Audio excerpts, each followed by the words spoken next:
What's up everyone, Voices here, and today I will be guiding you on how to play Lucian in set 5.5. Let's do this. So I will just show you two different variations that I think are working best. The item orders, the early to mid game transition, and the best riding items. Here you can see a pretty complete late game composition with Lucian carry. It has pretty much everything that you need in a late game: Ironclad, Mystic. You at least need 2 calendars, if not 4, and 3 sentinels for the shield and the damage. Good frontline, good utility units.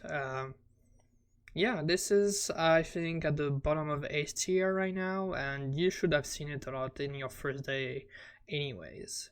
I do believe that the role of the Lucian to have maximum damage output, especially on the front line, is to have Giant Slayer, Last Whisper as core. Okay, with those 2 items you're going to melt the front line so fast that you will just win the fight, right? It's just the way it is. Third item is Flex. I'm pretty sure Deathblade would be best if you need some healing. BT, Hand of Justice are fantastic. Now for this composition you do need a secondary carry. Depending on the items you have, it will be either Gwen or Fiddlesticks. If you have more mana items you can put it on Gwen, if you do not you put it on Fiddlesticks.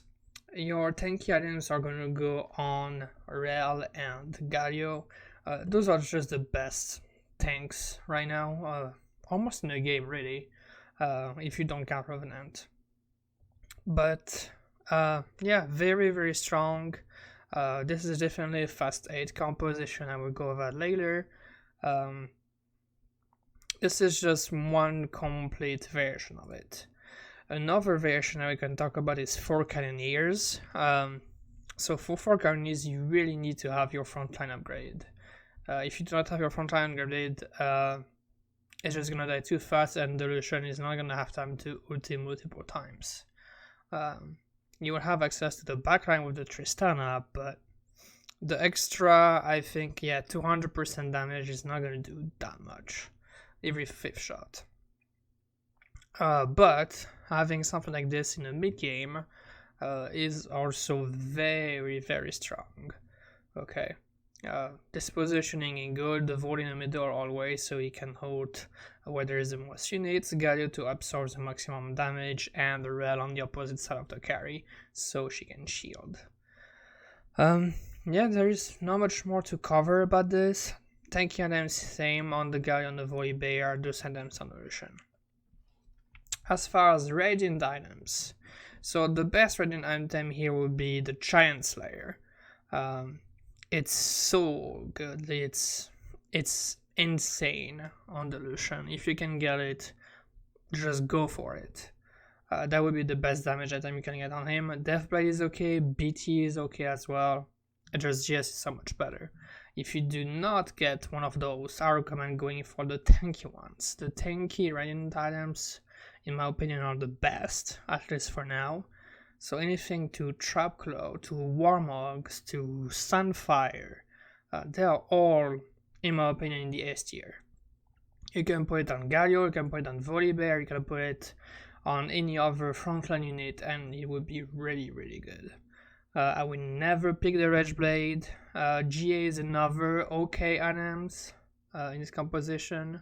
But if you do have the choice, Giant Slayer, BT in terms of AD items for the Lucian, or any tanky items would be best. Now let's talk about the item orders. Honestly, here they are. Those I think, in my opinion, are the best. Just depending on your early game, what you hit really.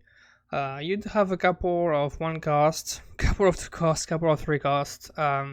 If you do get an orb, you know, with Riven in it, just put the items on the Riven and then transition later when you do find the Lucian. Just play a comp around it really. If you have the items on the Varus, you could play Vayne or Ashe for Rangers and then whatever frontline. If you have the Riven and the Nidalee, you can play 4 Dawnriggers, Gragas or something.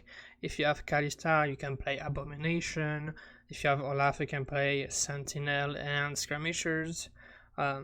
Just whatever you hit, honestly, all those are good options before you find the Lucian. Now I'm gonna talk about one example. There's so many that we can cover. I will just cover one example here on one early game that you should be like, okay, this is looking like a Lucian game. Of course, if you do have the items, but yeah, this is just best in slot. So one good early game level 4 at least is this one. There's not that many, special to it. You get a shield, you get attack speed, and you get more shield and attack damage, which is basically all you need in early game. I will put the Olaf as the carry here, especially because it would be easier to upgrade the tanky items on the Udyr. A little tip is to have Senna in the middle, so instead of having the Senna here and OT the front line, she can access the backline carries. Very important. From there, one of the best mid game that you can have, once you get to it, of course, is to have all the Sentinel units. Just because, well, they are that good. I will not put the Lucian yet, you're not finding it yet. But this right here is an insane board in the mid game. An insane board. You're going to be very, very strong. Okay? And as soon as you find the Lucian, Olaf drops, Lucian in, and boom. This will be a great mid game. You can substitute the Udyr with, let's say, a knight, whatever you hit, really, it doesn't matter. But yeah, this right here, this level 7 board is really, really strong. You can put the items here. The meta items will go on Pike. If you do have some, tanky items can be on the Aurelia or the Nautilus, depending what you did hit. And it's just slowly transitioning out of 6 Sentinel because they do fall off in the late game, back to 3 and adding utility or legendary units. So Gwen, Volibear, Fiddle, Ivern, the frontline max CC already. And that's basically it for this guide, guys. Just let me know if you do have any questions about this comp and this tank melter is how I'm gonna call it. Otherwise, I will see you guys next time.